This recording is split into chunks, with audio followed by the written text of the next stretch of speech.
آپ کا سوال ہے کہ کیا اسلام میں کھانے میں جو ہینگ استعمال ہوتا ہے وہ جائز ہے؟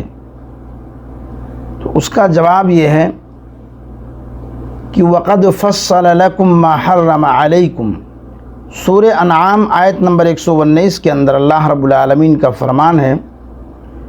کہ اللہ تعالی نے جو چیزیں حرام قرار دی ہیں ان کا ذکر تفصیلی طور پر موجود ہے،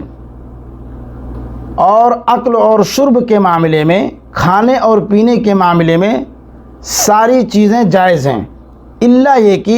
ان کے حرمت کی کوئی دلیل آ جائے تب وہ حرام ہوتی ہے۔ ہمارے علم میں کوئی ایسی شرعی دلیل نہیں ہے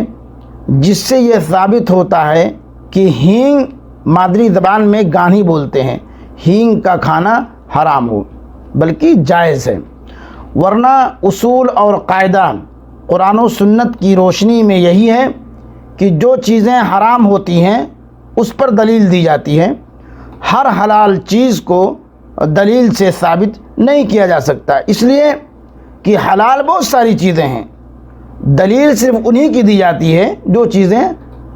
حرام ہوتی ہیں، جیسا کہ قرآن کریم کی اس آیت سے ثابت ہوتا ہے وَقَدْ فَصَّلَ لَكُمْ مَا حَرَّمَ عَلَيْكُمْ وَاللَّهُ أَعْلَمُ بِالصَّوَابِ۔ والسلام علیکم ورحمۃ اللہ وبرکاتہ۔